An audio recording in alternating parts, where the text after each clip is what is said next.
What's up, dudes? Welcome back to another Sunday discussion video. And because that I just got back from KCON as I record this yesterday, I got back from my trip to Los Angeles for KCON. I figured we should talk about my experience. My vlogs are not particularly something that is super in-depth when it comes to details on what I did and what my experiences were, what my thoughts on the entire event were. So we will explain that now. Also, I think it's a really good way to follow up the video that I uploaded last Sunday, which was basically asking the question, is KCON worth the money that you spent? You know, and I shared my experience and my thoughts on that, and you guys gave your thoughts as well. So let's really just jump into it with just making the general statement that I have to say that I do believe that KCON LA 2017 has probably been not without a doubt, but it has been certainly. I felt that during the week, over the course of the weekend. I still feel that right now, that this whole event, its entirety, all 4 days that this thing was going on, the three days of conventions, the 2 nights of concerts, including the Thursday for pre-check-in and stuff like that, has been probably the best KCON LA that I have ever been to for a multitude of reasons. And of course, we're just going to kind of break down and all that stuff, the stuff that I absolutely loved about it. And that's going to kind of just give my idea, or you guys an idea of why I think that this KCON was the best. So first off, something that's not necessarily, or that doesn't really make KCON the event great itself, but it just enhances the entire experience of why I'm there, or my experience of being there and just physically present in that entire area, is the fact that there were a lot of people, relatively speaking, for me compared to other people like Dre or any of the other YouTube people that were there, there was actually a pretty large amount of people that, over the course of the weekend, as things went on, were like, hey, I know you from YouTube, and said hi or took a picture with me, or, whatever kind of stuff. And, that's really awesome. It's really awesome to go from last year, where literally one person said anything to me, in comparison to the year before that, which there were actually a pretty significant number of people the first year that I was on YouTube that said that they saw me, they liked my videos, they knew who I was.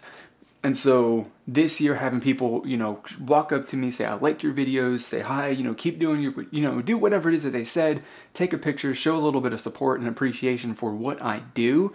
It was really awesome. Like, obviously, right, these videos, the videos that I make on this channel and all of that stuff, it wouldn't be possible. I wouldn't be here. I wouldn't have you to be greeting me at this convention or wherever else that you possibly could see me, if you and of course over 13,000 other people weren't, fans of mine, enjoyed my content and wanted to kind of just support me through, at the very least, watching a video of mine every once in a while. So I really do appreciate that. And similar to the way that to the reason why I love doing the live chats that I've been trying to do every single week, is it's a way to connect with people on a more personal level, instead of instead of talking about K-pop, we talk, or at the very least, we see each other's faces, we say hi, we wave, and do all that stuff, and everyone feels good about it, right?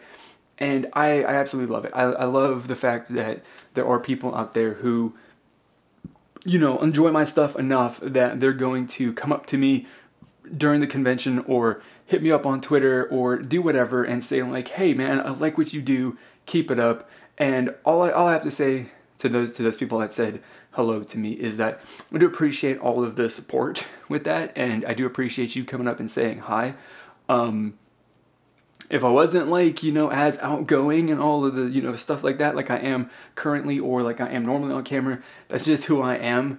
As I do this more, then I will definitely become much more outgoing and all of that stuff. I just got to get comfortable with it. It took me a really long time to get comfortable speaking the way that I do and acting the way that I do on camera. So the more that I do it, the more that I interact with people and all that stuff, then it will be a lot easier. So next year's KCON will be a little bit of an easier thing for me to do so that I can be a little bit more outgoing than I was this year. So if you're disappointed by that, I apologize, but just, me being an introvert, being very closed and all of that stuff is kind of the reason for that. So that is the first thing, because of course the fans are the most important thing to me.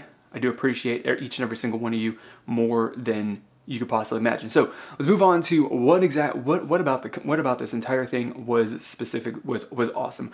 We're gonna start with just talking about the concert, and I have to say that, of course, as I said at the beginning of this video, I think that this entire KCON event was probably one of the best of any that I've been to. And I also have to say that these concerts have probably been the best that KCON has potentially ever put on in the entire time that I've been going. So that is pretty significant, because I've been this is my 4th time going, I believe, since my first one was 2014. So this is 2 nights every single weekend. Yeah, and so yeah, it's pretty significant. Also, when you consider some of the lineups, some of the groups that have been at previous KCONs, it's pretty big. And so they were awesome. Every single group, obviously, like they always do, every single group, every single singer, everyone who was on that stage and performed and stuff like that, just absolutely killed it. Like, it was awesome. Really great. Nobody had a performance really that I was like, I'm not really feeling this. I mean, like, I like you in your music and your group, but your stage performance is just not as great. And it hasn't necessarily been the case in previous years. So that is always really good. And of course, I had a lot of fun. Even though I kind of just stood there like this, didn't move. I'm just feeling the music. Externally, it was like I wasn't enjoying it. But definitely internally, I was jumping up and down. I was a little excited. I was having a lot of fun listening to the songs and watching these groups perform live in front of me. It was really awesome. And of course, me just standing there, stone cold, emotionless, unimpressed, externally at the very least, really just comes down to the fact, comes to my whole personality and how I'm just all closed off. So if you see me, it looks like I'm not having fun. It's probably not the case. I'm probably having a lot of fun. I'm probably enjoying a lot. And yeah, I'm not gonna be like jumping up and down and screaming or doing whatever stuff. But yeah, I'm just again, I gotta kind of work my way into being the fanboy and getting a little comfortable with that. So like, moments when I would have been like, oh my god, this is amazing, is particularly to highlight the stages that Vix and SF9 put on, with Vix performing the song Blackout and SF9 doing the song Jungle Game. I love those. Those were fantastic because not only are those two songs like probably one of my top up at the very top of my list for as far as favorite songs from those groups, the performances were good. I mean, Vix is always good with their live performances and their choreography and all that stuff. They do really good. SF9 came down and they threw out some crazy stuff during that stage as well, and it was just absolutely awesome. And I also really enjoyed too that both nights, it's, some of the groups that were in the lineup also kind of covered and did a little bit of covered some veteran groups as well. My absolute favorite, I don't even know why it was, but Astro doing some GOD. I believe they also, I know they actually did perform a little bit of stuff with Kim Tae-woo as well, and that was awesome. I don't know why I was loving that, but I just do. And it seems to, because Astro was at KCON last year, if I remember, and they kind of participated in some of the stages that Turbo had during their set. And I don't know, maybe Astro is the group that's just gonna cover all of the original K-pop groups that made that really of course set the whole K-pop thing in motion, right? So I don't know. I don't know what it is about Astro and them doing old music that I just absolutely love. It feels really good to just watch them and listen to them and just experience that. Because I mean, like, I've never listened to any of that music. Probably never going to see it performed in front of me ever, but it was, absolutely, awesome. Another aspect that I loved about the whole entire concert was, it is really difficult to be, interactive and all that stuff when you're doing a show in Staples Center or any other big arena, especially when it's supposed to be, maybe this year wasn't necessarily, I don't remember. Is this year supposed to be a special M Countdown stage? I'm not entirely sure, in all honesty, but I do believe it was. I mean, there were cameras and all that stuff, so yeah, I don't know. But you know, KCON every year is like a special M Countdown stage, and you know, it's very much, or it has been very much, you know, stuff that's scripted and meant for broadcast on TV. This year, they actually incorporated towards the end of the night a little bit of I guess fan interaction and stuff like that, something like that you would get at a smaller show. You know, like when I went to see Hyuna in Chicago, you know, they paused in between a couple songs, you know, performed a couple songs, paused to play some games, invite fans up on stage to participate and do all kinds of stuff like that. And they kind of did some stuff like that at each of the nights with KCON. This pinata thing, whatever, these different options and all that, and then you know, just something randomly got picked, and then they had to perform whatever that task was. And of course, if you were there for Sunday, the highlight of those interaction, those pinatas, those little fun games, and that was the fact that GOT7 got the proposal thing, or I guess what activity challenge, whatever you want to call it. And so they picked out two girls got picked out of the crowd, and they got proposed to by three members of GOT7. And that entire experience was fun. Just physically being in the arena, experiencing that, watching that, and listening to it. It was really, really awesome. I mean, even the two girls even got to actually touch one. I don't remember their names. I'm not really a big GOT7 fan in that regard. Like to know who they are and all that stuff. But like it was great. I mean, they got to hug the guy and just interact and all that stuff. So they kind of had a little moments of connection and stuff like that through that concert, through their sets, through who else did stuff. I don't remember who else did stuff like that. I think Vix did. I might be wrong. I'm not entirely sure. But didn't Astro make a t-shirt? I think they did. Anyway, I don't specifically know, but they had some fun stuff, that was more like something that you would get at a small show. And that's really, really cool. And that's like one of the downsides of going to one of these shows is that, if you save up your money and you don't spend all of your money, or you don't spend it on KCON tickets, you can probably afford to go to two smaller shows and get a much more, intimate and closer experience, because it's just the nature of the two different venues. And so KCON this year kind of incorporated a little bit of what you can do, or what they do at these smaller like meet and greet, or whatever they are, events and concerts and stuff like that K-pop groups do when they're doing a solo show, and work that into the entire grand big KCON concert at the end of the night. And that was really, really awesome. That was really, really, really cool, and made that just a little bit better than it has been in previous years, in my opinion. When it comes to like the high touch, the meet and greet kind of thing, I've never actually really participated in any of that stuff. One, I've never gotten the opportunity or the cards to, do that aside from being in the audience. And two, it's not necessarily why I go to KCON. It's not really an aspect of being a fan of K-pop that I really kind of care about.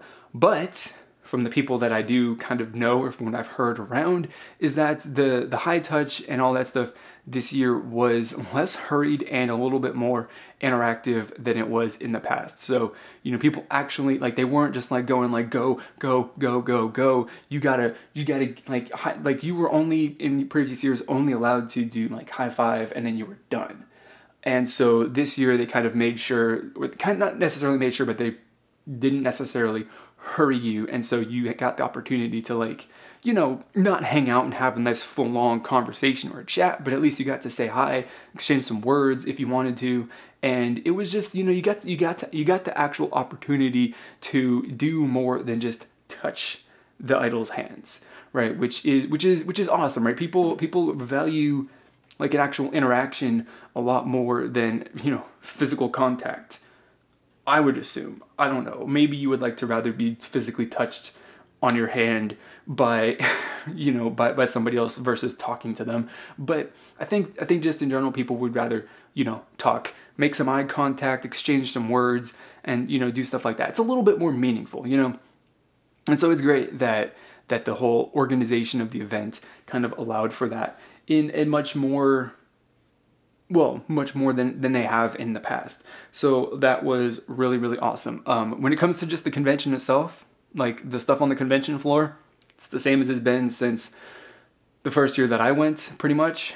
Of course, they kind of changed up a little thing, some things, not much, but the booths with all the CJ Corporation stuff, it's all there. The Korean beauty stuff, it's like very, very prominent.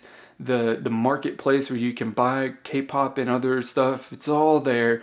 All of that stuff is basically the same, mostly unchanged every single year. Like you can definitely expect a lot of different, a lot of the same booths and a lot of the same experiences and stuff like that to show up. So that's not necessarily a good thing or a bad thing, but like if you've been there once, if you walked around the convention floor once, then the next time that you go next year, you're not probably not going to experience anything different.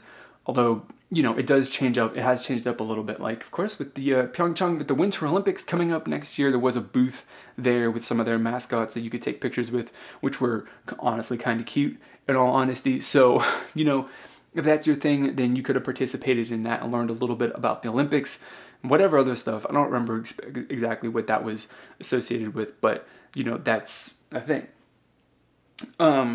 What else? The panels, the final thing, which is, when it comes to like convention day, this is the thing, the reason that I like going to this convention is because every single year I've had, I've had a packed full day of like, panels and stuff like that I've found really, really interesting or that I wanted to go to a lot. This year it wasn't necessarily the case. It was, which again, if you go out to the convention floor, you'll see, right? It's dominated by, Korean beauty brands and all this other stuff. And so the panels this year were very much dominated by beauty panels, lifestyle panels, that kind of stuff, which it's interesting to me, but I follow like all of those people on YouTube and I watch all of their videos pretty frequently. So I already know who they are. I already know what they're going to talk about. I already know all of this stuff. So I don't necessarily need to go to those. There were less like YouTuber like reaction video panels that I like. Dre had like 2 panels. It wasn't, and it was stuff about his personal experiences with meeting people and other things like that. So his panels were cool and awesome. I went to one of them, tuned into another one for a little bit.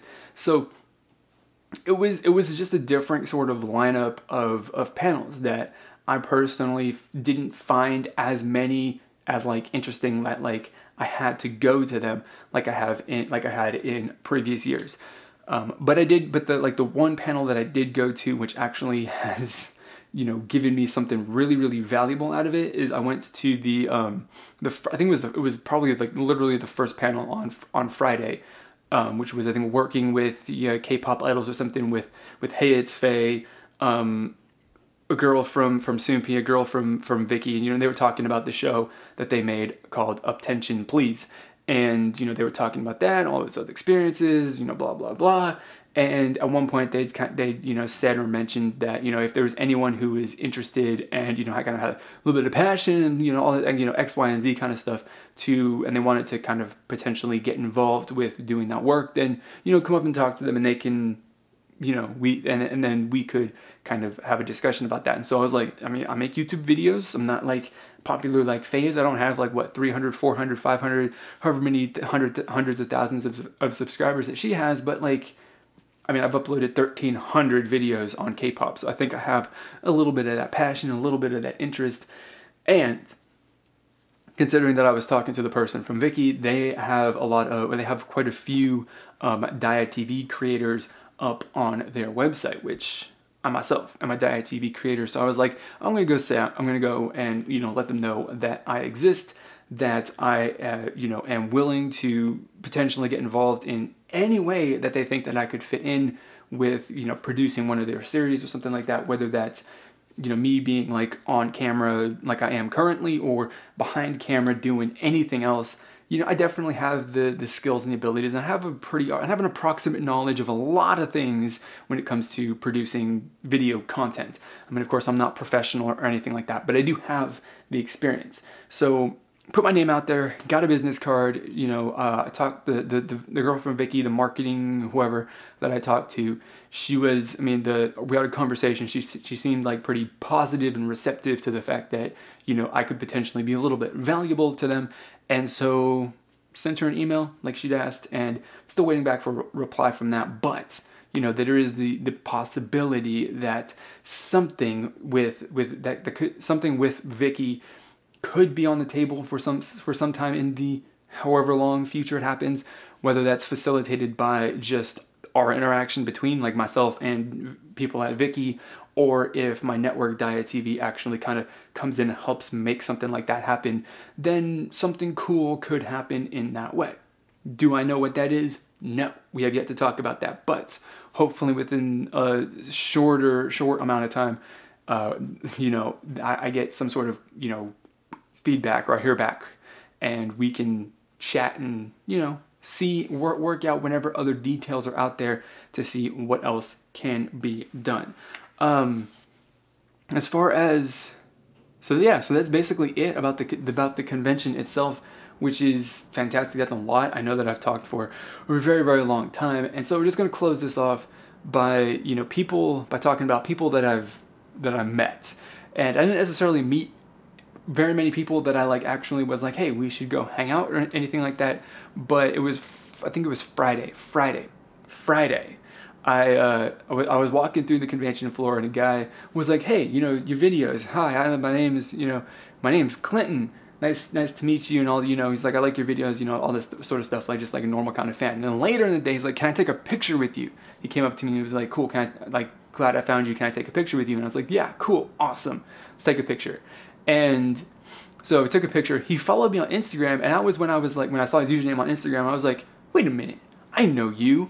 I didn't recognize who he was when we were like in person, but like when I saw his username online, I knew that, you know, or I recognized the username A Wild Clinton, and I was like, dude, he makes reaction videos, he does dance stuff. I kind of know who you are a little bit at the very least, because I watch some of his videos every once in a while, really enjoy his stuff, and so we ended up hanging out a lot over the weekend, and it was really, really awesome. If he